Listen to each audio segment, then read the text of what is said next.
Trollord Games. Join the fray. All right, are we live? I think we're live. It is fray time, says Grindelwolf, and he is correct. It is fray time. And Blue already wants out of here. Davis, are you with us? We can see you, but we can barely hear you. So you're going to have to speak into the microphone. So whatever you're typing, you're going to have to pay attention to the stream.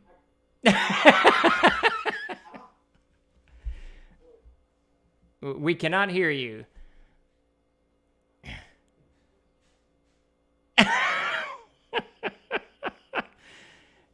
Do you have the other computer set up, the old one?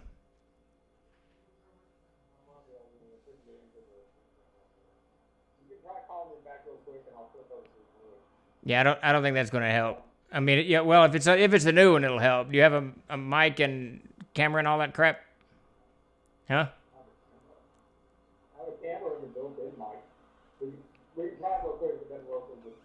We can hear you there, but if you're speaking right into your microphone, we can hear you. I don't even know what microphone I'm listening to. Can you hear me now? Yes, I think so. Can everyone out there hear him? Can you hear me now? We can see your head and the top of your head from your nose up. Can you get...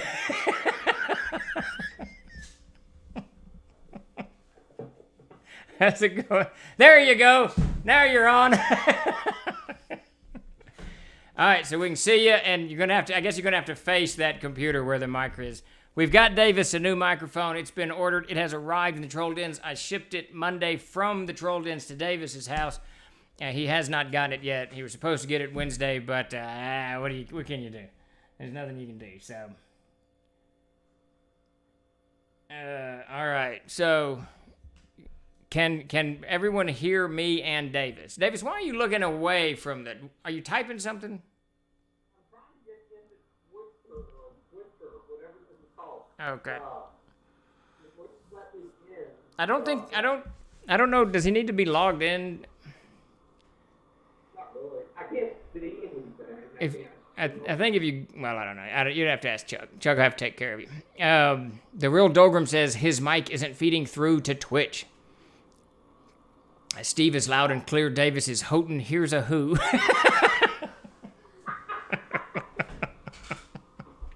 Yeah, you're definitely gonna have to face the computer that has the camera on it. Can you hear me now? If not, we'll just skip it. I'll log out. Yeah, I mean, we can barely hear you.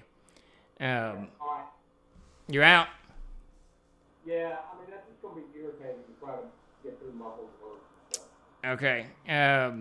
There you go. So just okay. Everybody, say goodbye to Davis. All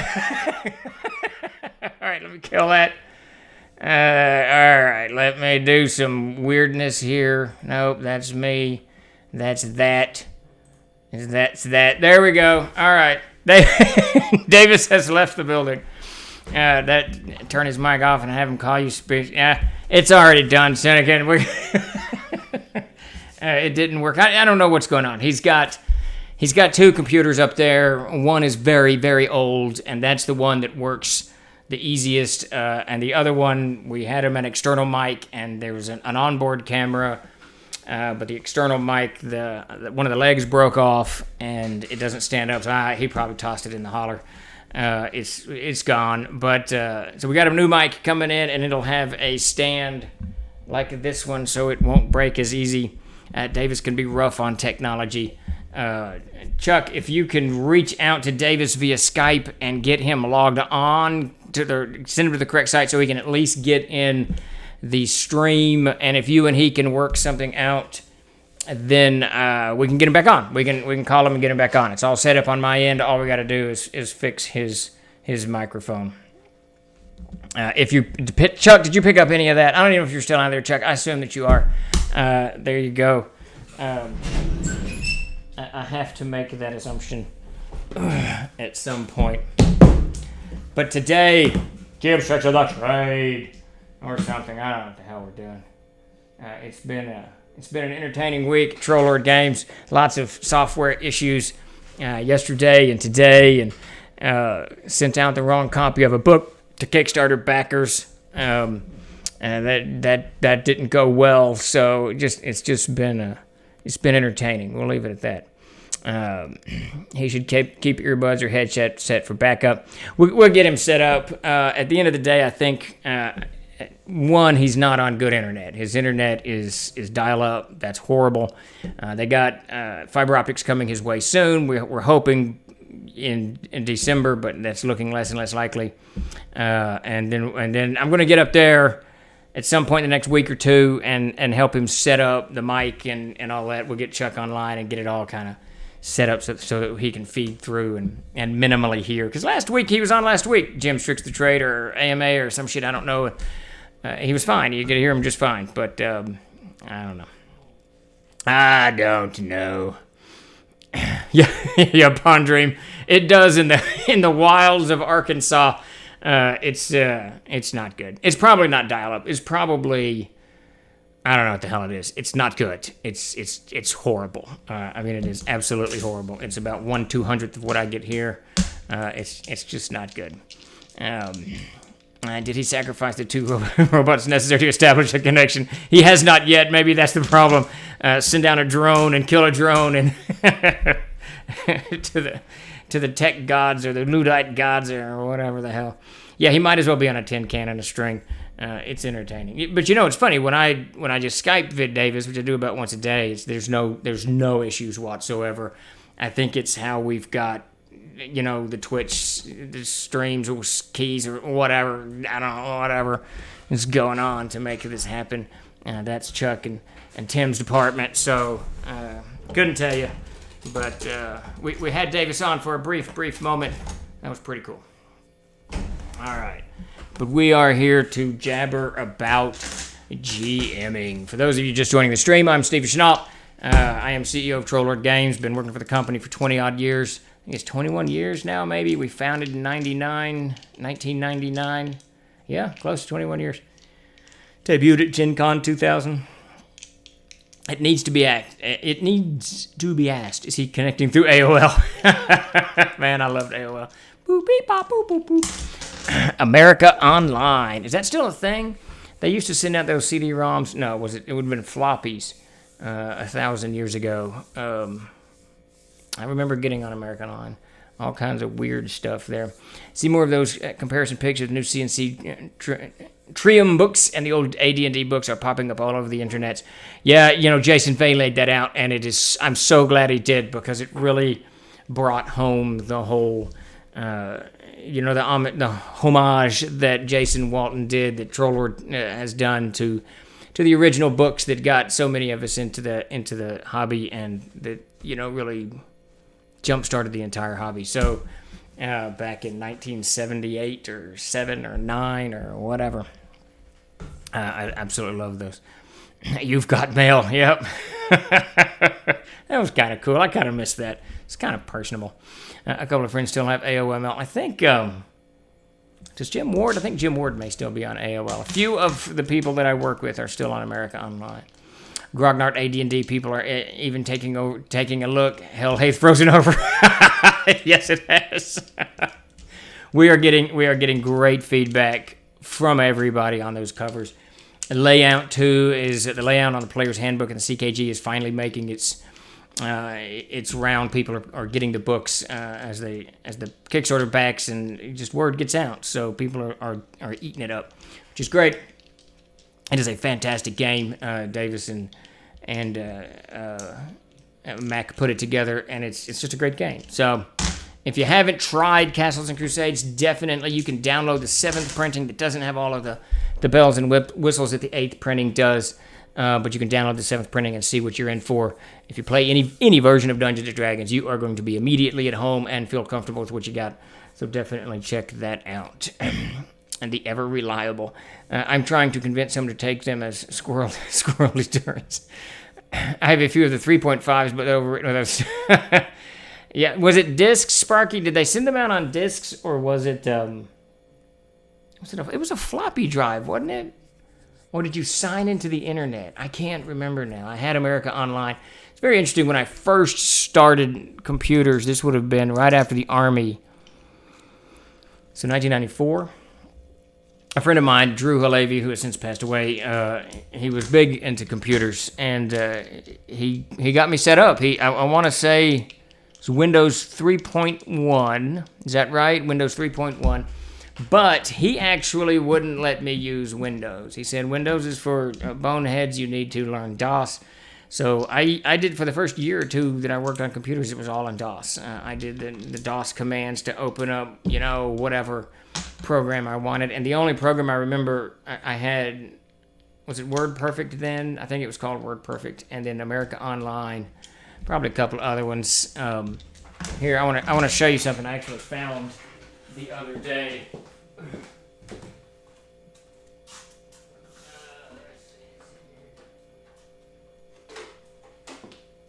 So I was moving some stuff around, and I've talked about this on the stream before, but what we have here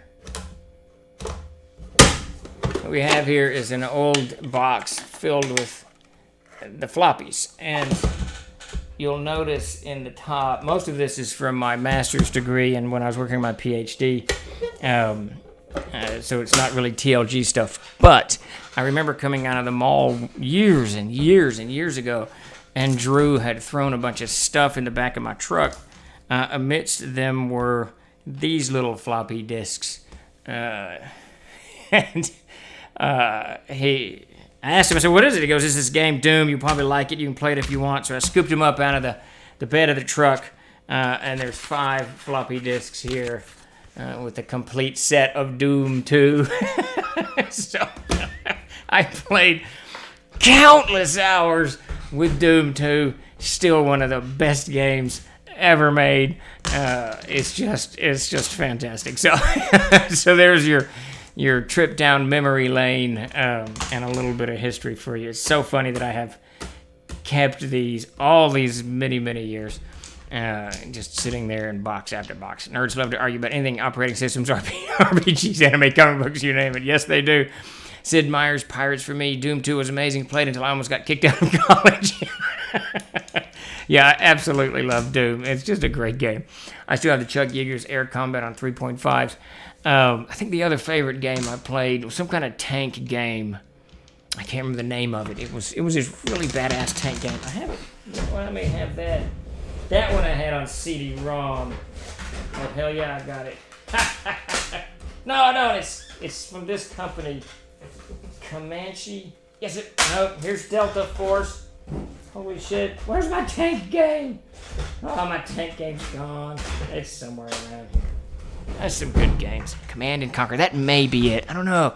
You just played tanks in like desert scenarios or whatever. I don't know what it was. It was just badass.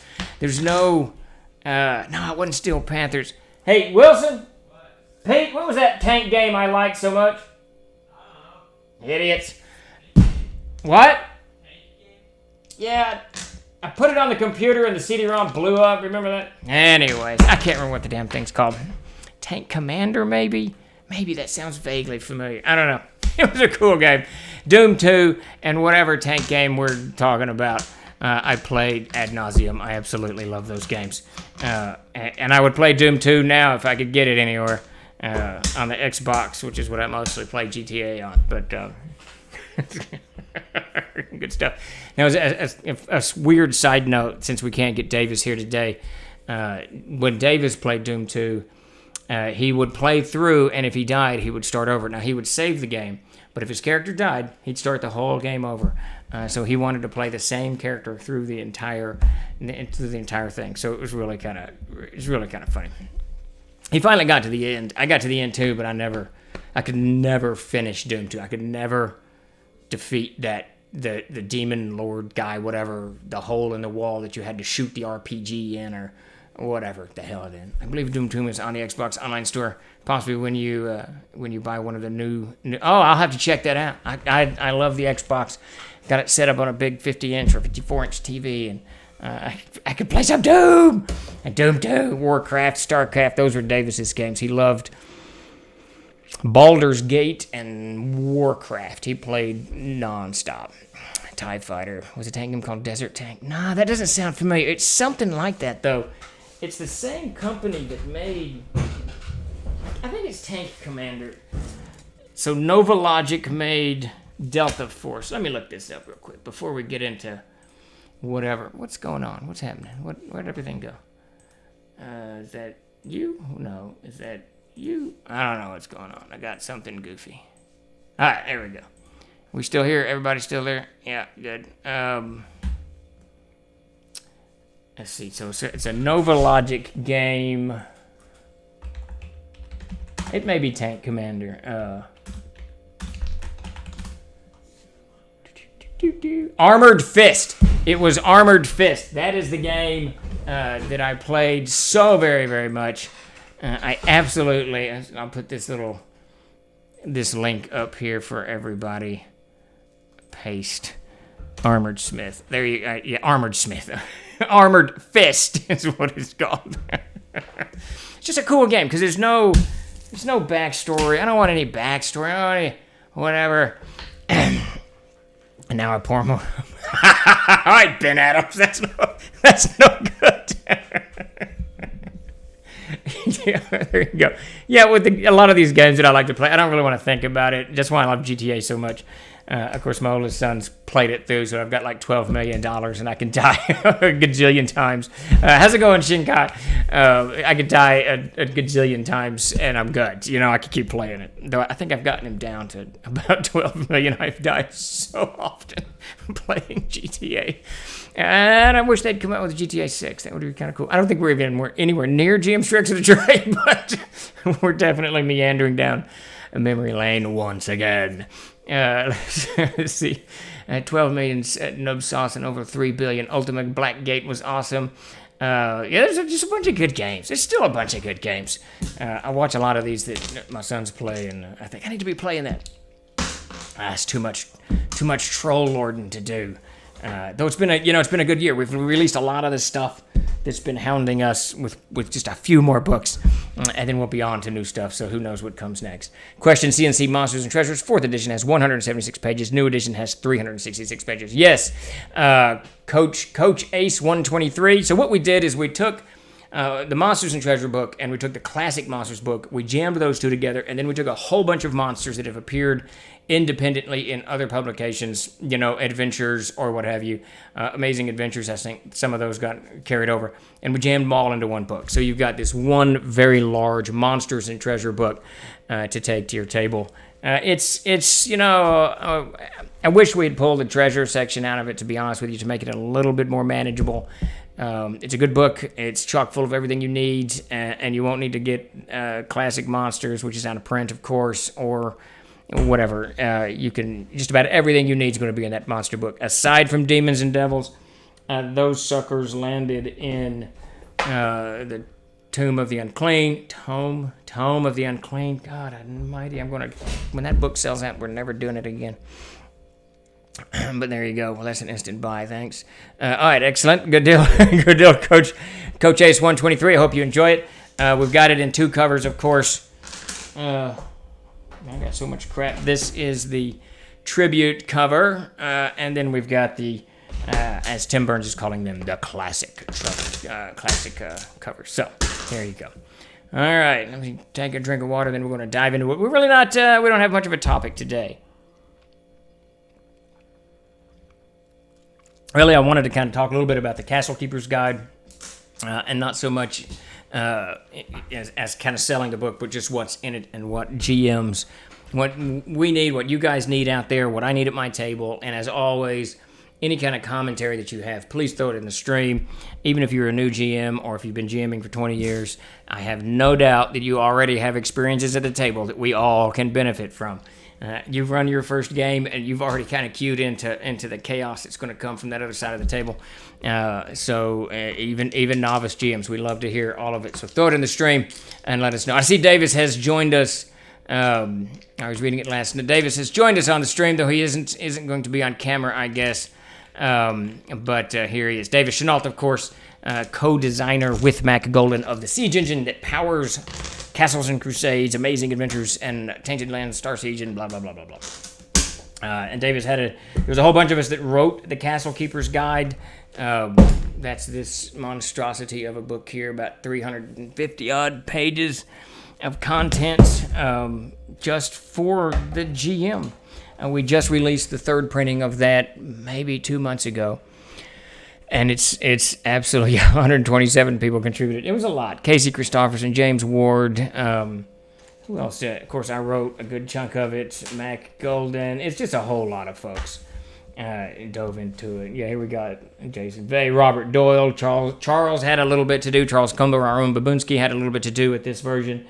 Casey Christopherson, of course, Mark Sandy, Mike Stewart. Just a lot of contributors to bring this thing together. And the thing is just monstrous. It covers so many things that GMs need at the table, from managing NPCs to world building to dungeons to whatever. There's just so much in it, and one of the things that we jammed into this printing is more art, specifically art that is kind of informative. So if you go to the city building chapter, you'll find all kinds of maps from Elisa Maiden that map out a village and whatever the hell, town, city, metropolis, fortress, Roman fortress, and then in the underground you see types of caves. There's a glacier caves. There's all kinds of stuff in the Castle Keeper's Guide, and that's a question I'd like to throw out. Stephen, let me read this real quick. Stephen, I got to admit, it was the cover of Tome of the Unclean that made me want to buy it. I can't read that fast. I wanted to know what the heck that thing is on the cover. What is it? That it is one of my favorite pieces that Jason did. I don't know what that is. I think it's supposed to be what is that? The Type 6 demon from the old AD&D. But I really just let Jason go with it, and I had always intended to write that monster up and put it in there. But it never really it never happened. And I think that it's one of the things I like to do with the artists. I give them kind of a cover concept. This is what I would like on the thing. Go. And Peter Bradley, Jason Walton, Zoe DeVos, and they never fail to deliver. So I'm not sure what it is. The thing on the cover in Tome of the Clean looks like Nosferatu Zod from Berserk. Awesome. Yeah. It's kind of got it all going on. It's kind of got the tiger's head with saber-toothed tiger's fangs, human body, the wings and the horns. Jason just really went all in on this picture, which is just kind of cool. And it's one of those things that I think that art in RPGs really, and TLG has not always hit the mark on this, but art in RPGs really needs to inspire the player or the GM. Especially the GM. I know for myself, when I'm GMing, I will draw inspiration from almost any kind of visual. It doesn't have to be great. It doesn't have to be, a masterful piece of art.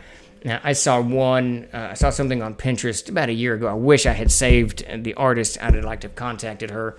But it's kind of this demoness-like creature, pale face, horns. But she had this... her lips were painted with this kind of straight line right down there. And I don't know what it was, but the whole picture was dark. Her face was kind of pale, albino almost. Really translucent white. And then this really dark,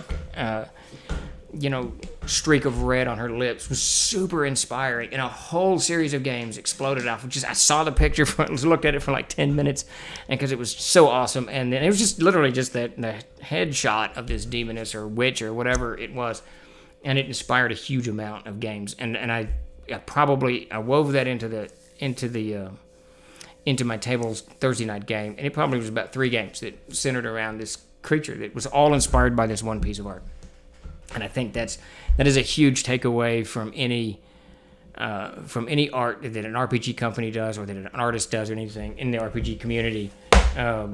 You gotta do something that really kind of catches everybody's imagination, and that one on the Tome of the Unclean definitely does that.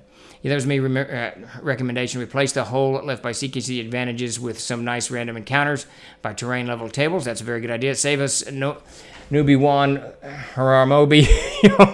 Only hope. I don't think that was to me, but there you go. Something I remember talking about in the Discord for converting adventures from AD&D and Basic, but one thing we ran into are saving throws, especially for secondary attributes, being nearly impossible.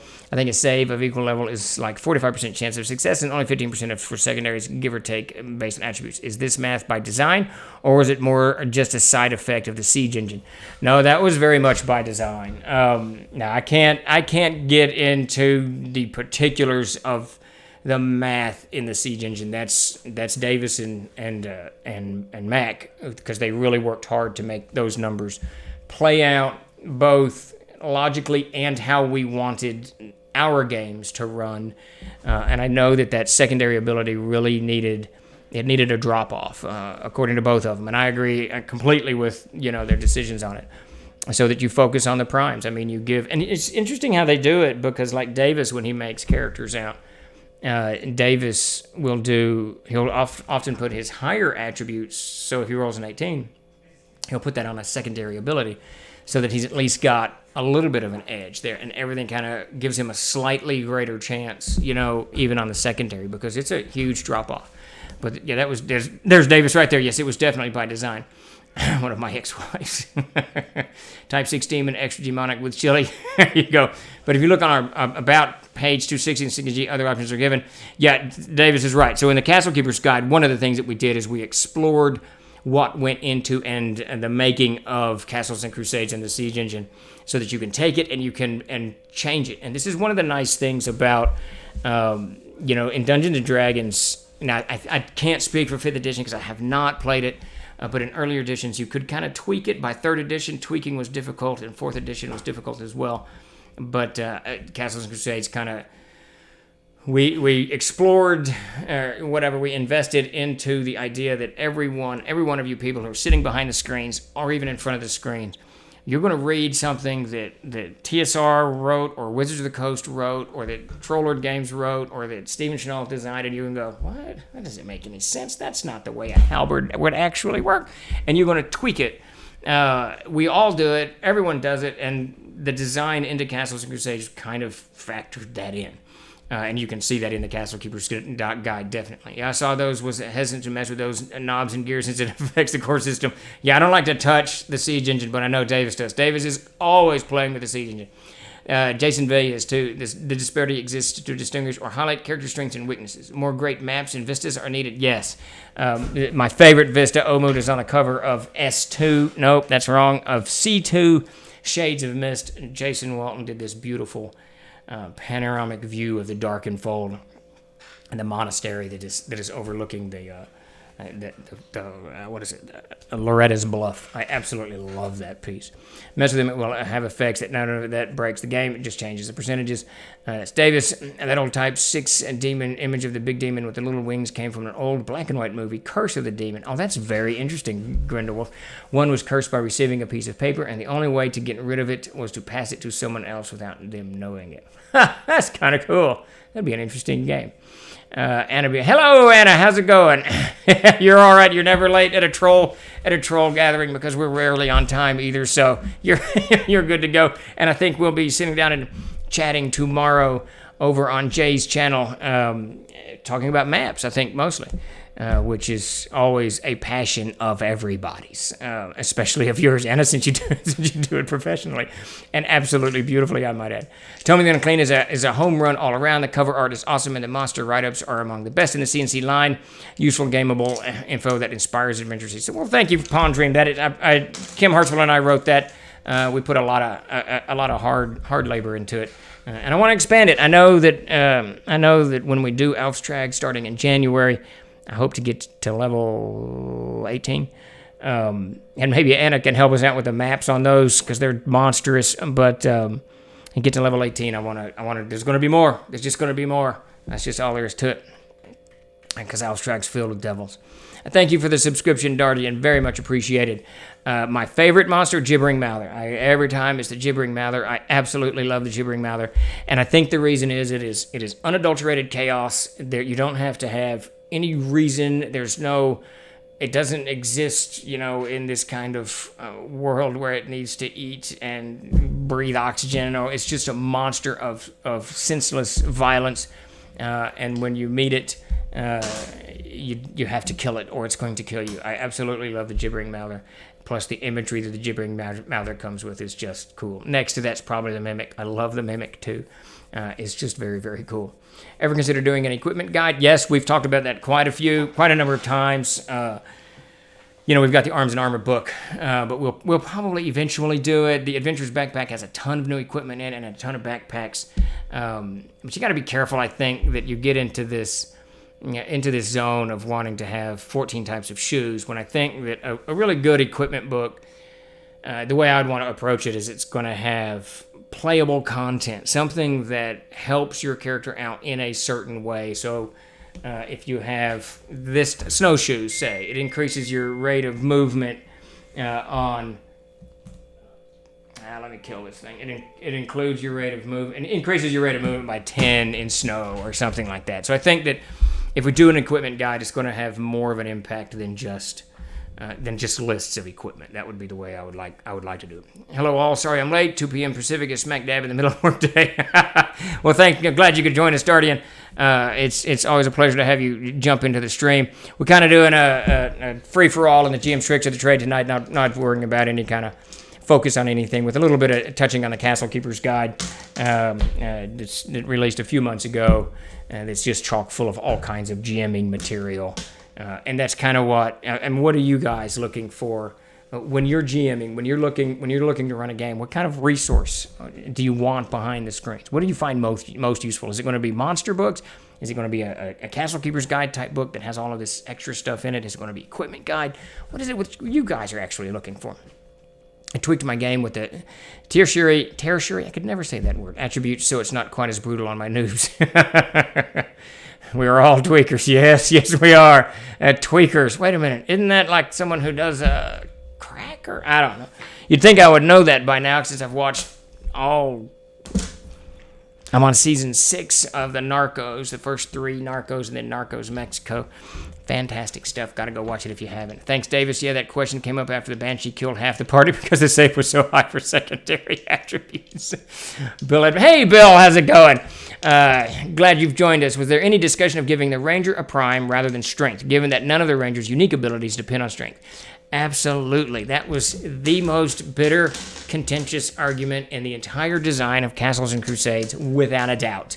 I can't actually remember where Davis stood on that discussion, but Mac and I wanted the Ranger to be modeled after Aragorn, and strength being the prime. Todd Gray, longtime gamer with us and works for the company, wanted it to be dexterity prime, I believe Dex prime, and be more of a Hawkeye, Pathfinder from the the Pathfinder series, James Fimenor Cooper series. So he really wanted it that direction. Mac and I went out, and Todd is still not amused about that. If you bring it up to him, he grumbles. He grumbles still about it 15, 16 years later. So yes, that was that was quite a contentious, and continues to be a contentious discussion at Trollhorde Games. I got to know how to bust open an engine if you want to make it run in new and interesting ways. That's exactly right. And the Siege engine is there for you. You can do whatever the heck you want with it. And it's good. Yes, she is Excel, without a doubt. Troll Dens, Doc, blah, blah, blah, blah. Dave's is trying to link something. And for aired maps. Now that would be very interesting.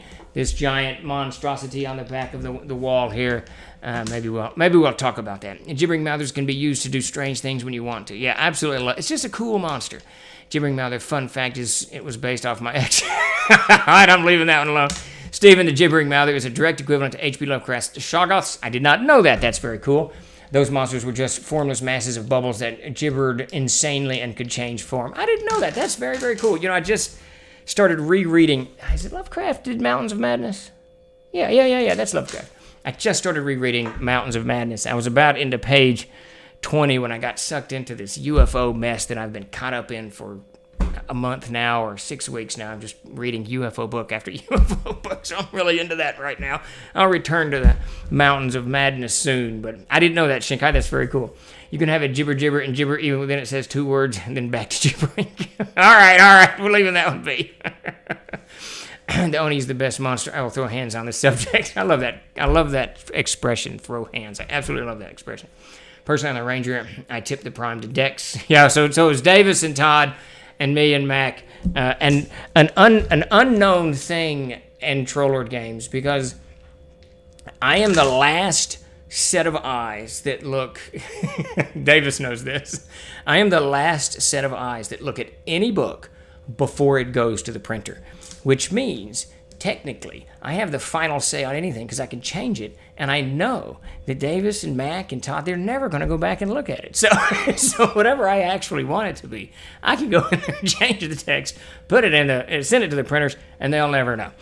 Davis certainly will never know. He occasionally will look at things, but but rarely. I changed it. I have the green books. Is there anything taken out from those not in the new? Nothing was taken out. I can't. Is the green book? Is that fourth printing? That's fourth printing. So I think from fourth to fifth or third to fourth is when we changed the Barbarian drastically. So the Barbarian changed quite a bit, and that's the only thing that changed. Everything else stayed the same, except we added 40 spells to it. There's a bunch of spells added, and we changed some of the names in the monk's abilities. Other than that, everything stayed the same. Everything's been the same since the first printing of the 8th. So you should be good to go. I just can't remember when we changed the Barbarian, and that was my call. I really didn't like the Barbarian. Didn't seem to be very primeval to me. The original Barbarian in CNC, so I wanted it to be just more primeval, so that you actually, the role playing that you do at the table actually impacts your character's abilities. Because if you've read the Barbarian, if you don't act, if you say something, if you say to the CK, well, what if I do this? You can't use that ability. That ability's out. You can't think about the ability. You have to use it instantly. If you think about it, you lose it for that the duration of that combat. Either your wisdom abilities are handicapped or your dex ones. Yeah, it balances out pretty well. It depends on how you want to play your ranger. And obviously, if you want all of it, then you play an elven ranger, because the elf has a lot of those abilities naturally, and that kind of balances it all the way out. CKG wise, there you go. Cool, I feel better about my ranger prime house rule. Yeah, that's just the way it is. I like the Aragorn. If you read the backstory of Aragorn, not just the stuff from the trilogy, but if you go into the appendixes, Aragorn he was like 80-something years old, and he'd already been all over the world in epic battles, with I can't remember the guys, the Harad. He had been all over the place. So Aragorn he's not really a ranger in the D&D sense. He's more of a ranger in the U.S. Army Ranger sense. So that's where we ended up falling on that. A concise collection of playable herbalisms, materials, and poisons. We are actually working on that. That's Adderps something or something. What is it called, Chuck? I can't remember what it's called. I just want to reiterate this. My number one goal in the design was to make a malleable rule set. If you are unhappy with something, just change it. You'll notice it does not change the game, but may shift some focus. That's David Chenault right there, and that's it. That sums up the whole philosophy of, I wish we could have gotten him on today. We'll have him on next Tuesday, definitely. We'll get all this shit fixed out and get him back on. But that's definitely the philosophy there. It's your game. You walk out of the store with it, or you order it from us. It's your game. Change it however you want. And if you want help changing it, I recommend, it's not necessary for play, but I recommend the Castle Keeper's Guide. And this is for those who don't know, this is the tribute cover to the DMG from way back when. I think I've got that. I don't think I got that one. No, I don't have that one. There you go. What are you going to do? Alrighty, I got to do. Let's see. How's it going, Grape Ape? Dex, I wanted Dex. Yes, there you go. Random tables to help set up adventures. I love tables are good. Leather Stocking series. Man, I think I'm way behind on comments. Good God, yes I am. Leather Stocking series. Yes, not the Pathfinder series, the Leather Stocking series. There you go. I do like Ranger being based on Aragorn, though. Read Carl Edward. The Kane series is great. Mountains of Madness is my favorite book. It also is where the Shoggoths appeared. You'll see them at the end. Yeah, I've read it once a long time ago. And I don't know. My son had asked me something about it, and I dove into it. I just wanted to read it again. And those damn UFO crashes in Roswell got me all fired up. Now I'm reading about Roswellian stuff and blah, blah, blah, blah. So I just got sucked into it. Jabberwock was a cool surprise for my campaign group. A few weeks ago, they thought they were going to die. Jabberwocky the movie, if you've not seen it, go watch it. Find it, watch it. It's by Terry Gilliam, Terry Jones. Michael Palin. I think Eric Idle is in it. The old Monty. It's not Monty Python, but the crew did it. It is a fantastic movie. It was a lot of fun. Go watch Jabberwocky. Definitely. He and Mac changed things they wanted. I am aware we make books. That's about it. You wild Supreme. Yes, I wield Supreme Executive Power. That's right. What is it? A moistened, bink, throbbing, throwing sword, said Rand. I can't remember what that damn thing is. Imagine not giving the Ranger Wisdom Prime. In Encyclopedia Castilian and Crusadia. You know, one of these days we're going to do that. We're going to have an encyclopedia of castles and crusades. That's what I love. I can make CNC fit whatever. We need a Ranger Danger and a Ranger Stranger. There you go. Good thing we have Krampus in the MT5 for those holiday games. Yes, we do.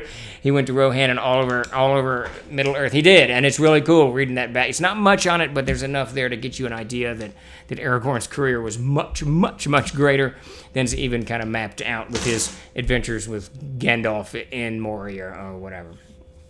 There you go. Aragorn is more like Force Recon. Yep, I'm considering using Amazing Adventures for Call of Cthulhu type shortish campaign. Very cool. That would work brilliantly. El Bear Sedente.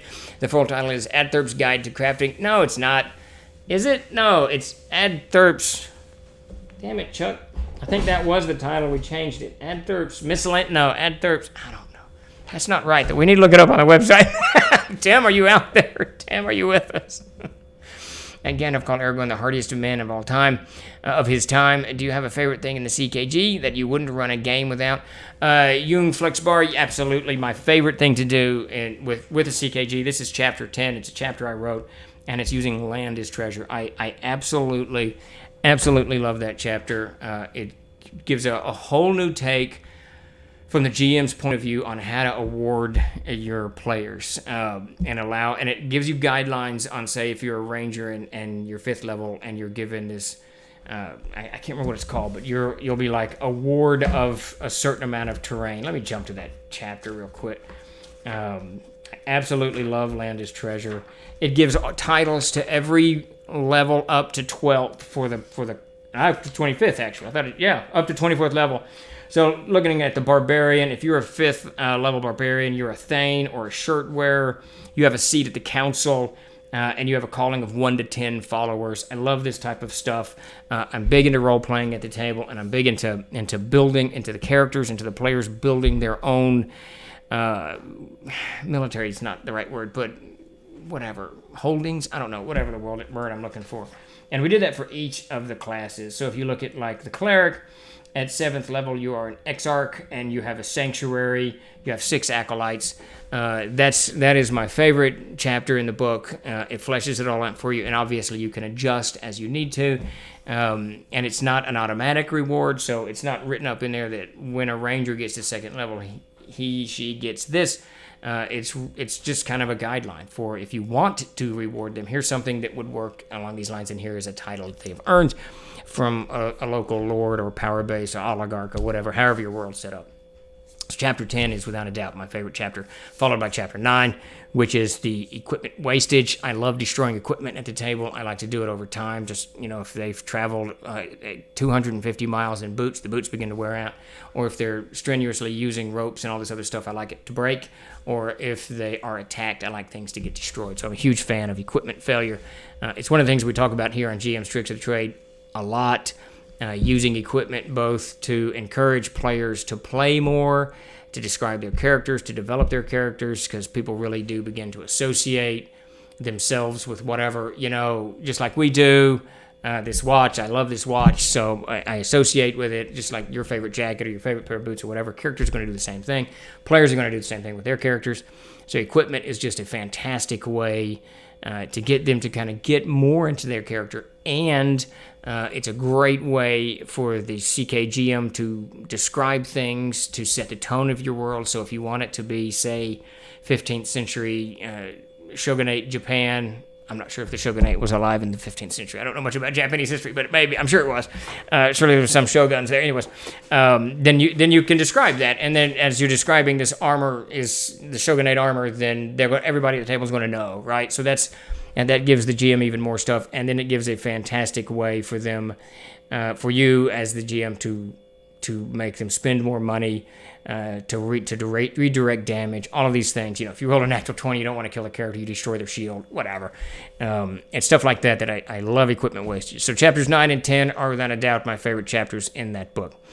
Funny enough, I found that there isn't really any really Geesh class, I'm not sure what that means, CKG, and go to our Facebook group. Everyone there is super helpful, and some of them know the game better than we do. This is true. I mean, solvable with multi-classing, but still, there you go. It's always my fault. In the CKG, I love the titles listed for character classes in Chapter 10. Yes, Statler, that is, yep, absolutely.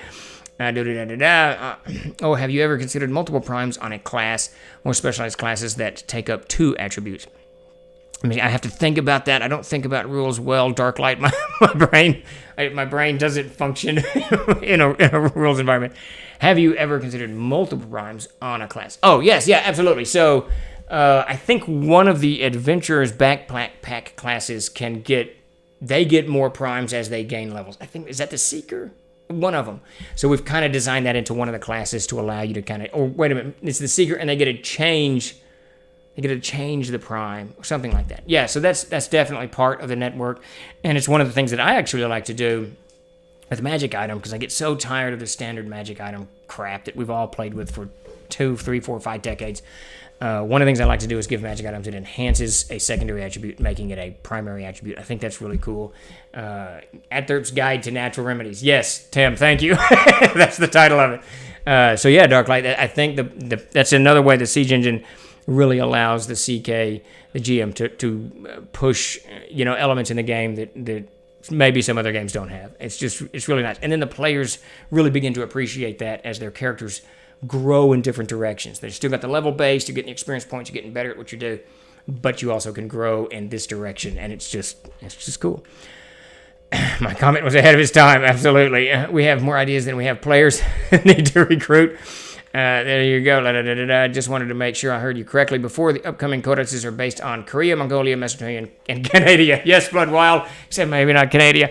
The next one will be China, then followed by Korea, then followed by Mesopotamia, then followed by... What was the last one? No, I'm sorry. So it'll be China, Korea, Mongolia, Mesopotamia, and in the mix of all of that are going to be some Arthurian stuff that'll be rolling out. So he's already turned over Korea, China, and the Arthurian stuff. I got to work it into the schedule. I'll be doing that right after Christmas once this NPC Almanac is finally done. Yes, there was the Ashikaga. I'm butchering Japanese. I apologize to all the Japanese people out there. Ashikaga Shogunate. Yeah, there you go. So there was a shogunate in the 15th century. I got close, so that's good. One trick we used in early D&D was shield catch rolls and give HP to the shields. Long dungeons found fighters scrambling. That is very cool. I love that idea, Crafty DM. I absolutely love that idea. Everybody mark that down. That is badass. I'm a huge fan of bows and shields. I think it's 2 things that players don't utilize nearly enough. And I honestly don't think that the shield equates, it's bonus 1 AC doesn't equate to the actual value of a shield. That shield keeps things from hitting you from distance. It's not like, if you get hit in your chainmail with a mace, you're still getting hit, right? But the shield, aside from your arm, is keeping that item from even touching your body. So I've always felt that the shield needed a little bit more. That is an absolute fantastic idea.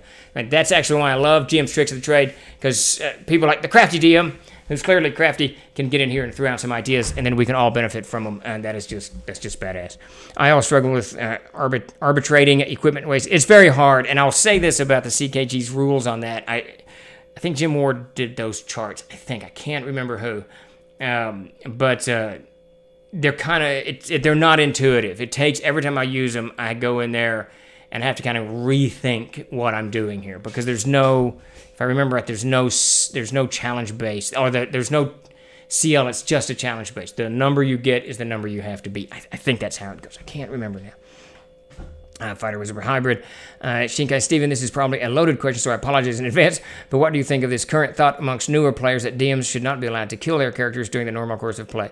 And, I've been half following the discussion on them removing, I shouldn't say removing, that's not the right word, tailoring, I suppose, evil monsters, making them less evil and more animal-like, I suppose, or whatever. So I followed that a little bit. But I hadn't heard. So there's this movement, I suppose, newer players that DMs should not be allowed to kill their characters during the normal course of play. That's no, absolutely not. No.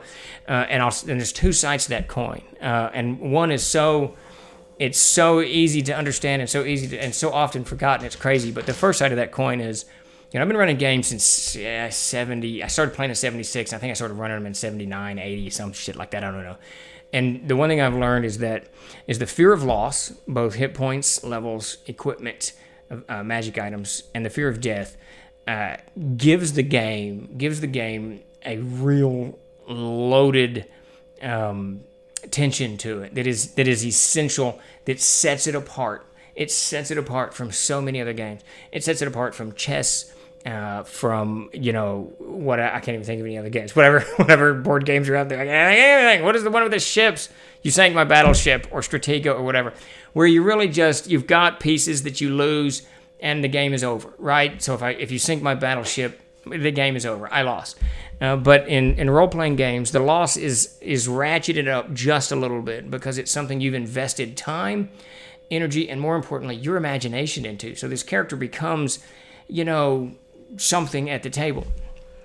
And the loss of the character is not something you want to lightly entertain. And it's different from video games because you just reset, right? You die, I play Doom 2, and I get killed, and then I come back, whatever.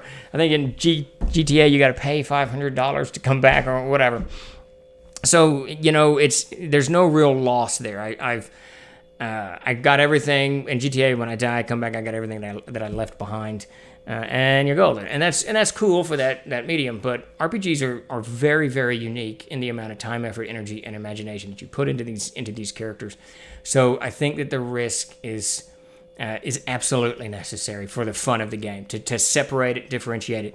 Now I'll say there's kind of a caveat to that. I think that if you start new players at the table, you should run a bunch of what I call shit games, and I don't mean that in a derogatory sense. I mean that they're not campaigns; they're just games. You just sit down, make some characters, go plunder the Beholder's Hold, and be done with it. And kill some of them. Let them die. Let them die so that they get used to it. So that when they do die, it's not this emotional loss. Because some people take that really hard. Now, so with all of that said, much like video games, and unlike You Sank My Battleship, you can bring your character back. There's resurrection, there's restoration, that doesn't do it, that's not right at all. There's resurrection, reincarnation, there's another one too. So if your character dies, you can actually bring them back. Spend a lot of gold or whatever your game system calls for. So I think that the fear of death is necessary to create that kind of ambiance that the game promises. And then even if it is emotionally traumatic, which it can be to some people, especially young people, the game has a built-in safeguard. You resurrect them. So it got so much so in the game I'm running now, when it's all young people, and one of them almost went negative. We talked about this a few weeks ago. One of them almost went negative, and one of the other characters, they went negative to -9, and they didn't want him to go. They didn't want to wait the 7 days to heal him, so Pete was like, I should kill him. Let's kill him and resurrect him. So it's like, what? No, that's not the way that's supposed to go. But Shinkai, I really think that's an interesting approach. I understand it because some people get kind of, caught up into it. But I think it's absolutely, absolutely necessary. Sundering Shields is always a great option. Atlantean-based stuff, or is there already? There's none yet. Sieglinde, that's a great idea. I don't know if it's on Brian Young, and he's the one writing that Mythos series. That is a really cool idea. I don't know how much we know about Atlanta from Plato. Is that right? And I've never read Plato's Socrates. I don't know, somebody. Now that would be very cool. That's very cool. I love that concept. Yeah, I found Shields underwhelming. Yeah, I really do think that Shields need a little bit more oomph. Speaking of the third, have you seen The Green Knight? I have not yet. It is on my watch list. Is it worth watching? I keep hearing mixed reviews on it. Is it based around John Smoltz? Then tell me they are out of the group. And the SCA, the shield is vital, but the shield is very deadly just as a weapon. Yeah, I've read, actually, Area 51 games. That's funny. Area 51, UFOs! I've read that the Spartans actually used their shield almost as much as they did not the Gladius. The Spartans had some special. I can't remember any of this shit. Oh no, we need a dice ban. No dice bans, please. Let's see. I'm running way back. Not to say this shouldn't be killed. Okay, last call giveaway. Chuck's telling me over here, so put in your raffle here. I don't go out of my way to kill my players. I want to challenge them. The drama and tension of whether or not they'll die or not is amazing. Yeah, that's the thing. I don't ever want to. I'm not a big fan of TPKs, of killing characters and all that shit. You really shouldn't do it unless you want to just soften some people up to the game itself. Like I mentioned it earlier, but really, it should be something unique. It should be something rare that a character dies. Shouldn't be putting them constantly into these death-defying situations. No dying. Those are the same people who think World War III would be fought with Nerf guns and glitter bombs. Yeah, probably not. Raise the undead. Yeah, there you go. Killing players can be tricky. Easier to kill the characters, but you probably don't. Bloodwild's got a good point. You probably don't want to kill any players at the table. There might be some legal issues that you run into. Some angry mothers, but. Don't do that. DMCKs don't kill characters, players kill characters. Yeah, there you go. I hate Resurrection with only a monetary attack. Yeah, I always wanted to have more to it. It needs some role-playing context. Does anyone ever reincarnate anymore? I don't think so, because isn't that the one that switches it? Plato's Atlantis. Yeah, was there a book called Atlantis? I thought it was in like the dialogues or something. It's been 1,000 years since I read any Plato, so... I can't remember. I can't remember much of it. Sounds like a brutal interrogation by my players with a bad guy and the clerics constantly using the cantrips to spare the dying. Yeah, I know that. It's crazy what these young players do at the table. It's just a blast. I gotta tell you, it's so fucking awesome. I love it. Let's see. We almost had to TPK to the drunk goblin horde in A0. Nice. Thanks for joining us, Subtags. Glad you could join us. Yeah, they almost had a TPK a few weeks ago. It was the closest I've come in years to a TPK. I can't remember what the hell they were fighting, but they were down to one player. It was brutal. Everyone was nervous. I was nervous because we've been playing the same game for a year and a half now. And if they all four died, I don't know what they're gonna do because there's no fifth wheel to it. I had a player who accidentally killed his character in a landslide. That's awesome, Greenland. That's great. Blueback always talks about killing players. I think we're rating Eat to Surf tonight here pretty soon. I think the party survived because I rolled so many fumbles like it doesn't. Like LFG's PC death at the end of the fight, the other PCs roll a check, and if that's living something, I can't remember what LFG. Why do I know that? And if it's a pass, they are alive. If dead, search body. Oh, that's interesting. That's an interesting concept. Let the players Davis has been toying with more player interaction in the Siege engine in the last week or so. It's very interesting. We know he means characters, but he always says players. Did I say players? I assume. I brought my goddaughter to tears when I bumped off an NPC. Can't imagine what would happen if I killed a PC. Yeah, when my youngest was about 8, it's the first time he played CNC, and he got killed, and there were tears. It was tears. It was an eye-opener for me. I forgot, he hadn't been playing this long, but he was so young. Do we though? Where some of the original players got from this group? I'm down to 2, I can tell you that. Atlantis is from Plato's Timaeus and Critias. I'm sure I butchered that Latin or Greek or whatever that is. There you go. So, I'm not sure how much we know about it. I've never read that, I don't think. A Ranger hit at T-8. Yeah, that's never good. Let's see. Blah, blah, blah. Okay, so Holy Carolina, congrats. Wait. Is there someone named Holy Carolina? That's awesome. That's one of my favorite things to say is Holy Carolina. That's just cool. Winter Pawn Dream has won. There you go. We used to call tensors floating disc tensors floating ambulance because instead of carrying treasure, it was most often used to carry the dead out of the dungeon for resurrection. Well, there you go, Shinkai. You have definitely come down on one side of that discussion. Without a doubt. That's fantastic. Congrats in Holy Carolina. That's fantastic. I see it's the Streamlabs. It said Holy Carolina. I was confused. I was completely confused. I say Holy Carolina all the time. I think I missed a couple in here. I always do allow a player to use a shield as a weapon, D4, D68, depending on shield size. Though still haven't found it that good for the PCs that don't use 2-weapon fighting.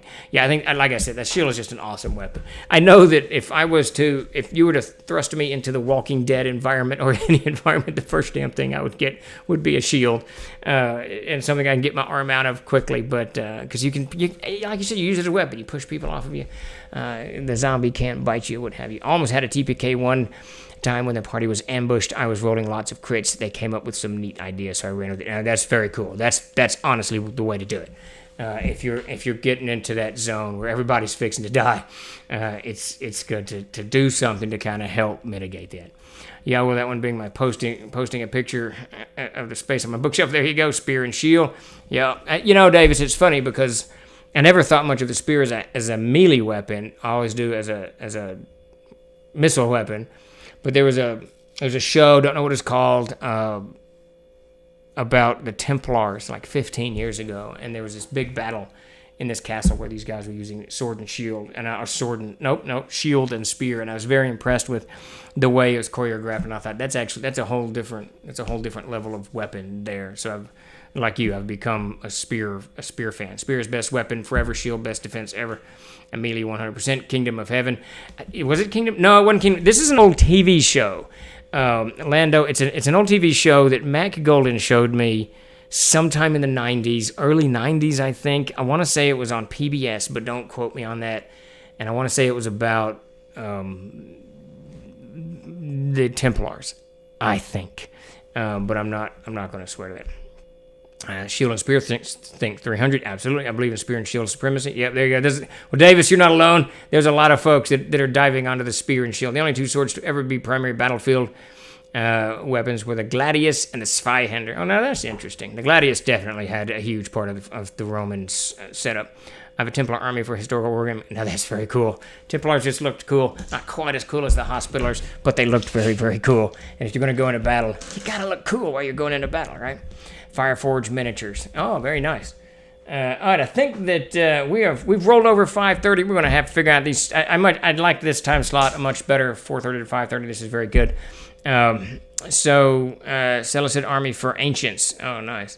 We are going to raid here in just a few minutes. I want to thank everybody for joining for GM's Tricks of the Trade, either just before Christmas or just after. We're going to have episode 100 of GMTT. We're going to talk about whatever the hell we're talking about. So please join us then. And join us again next Tuesday for AMA. We'll get Davis on board with his new microphone and camera and all that stuff. In the meantime, y'all have a great rest of your week. Have a great weekend. Christmas cards should be going out tomorrow.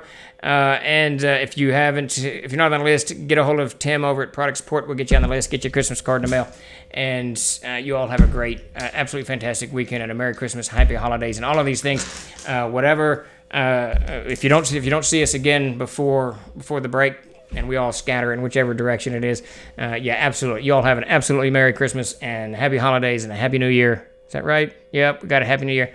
And that's the last of our holidays. Right now, we're going to do a raid to Eat to Serve. So, everybody, thanks again for joining us, and we will see you next week. Raiding now. Ba-doo!